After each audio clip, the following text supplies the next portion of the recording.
ரீசெண்டாக வந்து பார்த்தீங்கன்னா யூடியூப் சேனலாக இருக்கட்டும், நம்மளோட விஜே சித்து வ்ளாக்ஸாக இருக்கட்டும், நம்ம 2 பேருமே வந்து பார்த்தீங்கன்னா நிறைய மீம்ஸ் வந்து பார்த்தீங்கன்னா அவங்களோட வீடியோஸில் போட்டு ஆடியன்ஸ் என்கேஜ் பண்ணுறதுக்காக பண்ணிட்டு இருப்பாங்க. அவங்கலாம் வந்து எங்கே மீம்ஸ் எடுப்பாங்க, அவங்களுக்கு எங்கே மீம்ஸ் கிடைக்கும், அவங்க எந்த மீம்ஸை சோர்ஸ் பண்ணுவாங்க அப்படின்றத பற்றி தான் இந்த வீடியோவில் பார்க்க போகிறோம். அதுக்காக தான் வந்து பார்த்தீங்கன்னா நான் ஒரு 3 வெப்சைட் எடுத்துகிட்டு வந்திருக்கேன். ஸோ அந்த 3 வெப்சைட்டில் நீங்கள் போய் பார்த்தீங்கன்னா கண்டிப்பாக அந்த ஒரு மீம்ஸ் வந்து பார்த்தீங்கன்னா உங்களால் சோர்ஸ் பண்ணிக்க முடியும். ஃபர்ஸ்ட் வெப்சைட்டோட பேர் வந்து பார்த்தீங்கன்னா வீடியோஸா. ஸோ இந்த வெப்சைட்டில் வந்து பார்த்தீங்கன்னா உங்களுக்கு மீம்ஸ் எக்கச்சக்கமான மீம்ஸ் இருக்கும். நார்மலாக வந்து பார்த்தீங்கன்னா உங்களுக்கு என்ன டயலாக் ஞாபகம் இருந்துச்சுன்னா அந்த டயலாக் வந்து பார்த்தீங்கன்னா அந்த ஒரு மீம் பேஜில் போட்டிங்கன்னா கண்டிப்பாக வந்து பார்த்தீங்கன்னா அந்த ஒரு வெப்சைட்டில் உங்களுக்கு தேவையான மீம்ஸ் வந்துடும்.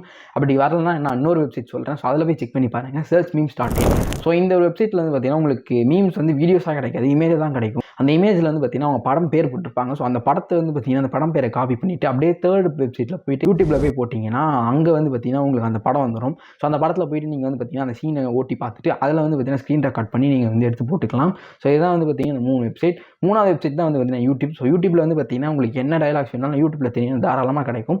அப்படி எங்கேயுமே கிடைக்கலன்னா நீங்கள் அப்போ வந்து படத்தில் தான் போய் ஸ்க்ரீன் ரெக்கார்ட் பண்ணி போடணும். ஸோ இந்த மாதிரி வந்து பார்த்தீங்கன்னா நிறைய கண்டென்ட் வேணும்னா மறக்காம சேனல் ஃபாலோ பண்ணிட்டு மறக்காம சேனல் சப்ஸ்கிரைப் பண்ணுங்க. இன்னொரு வந்து பாய்.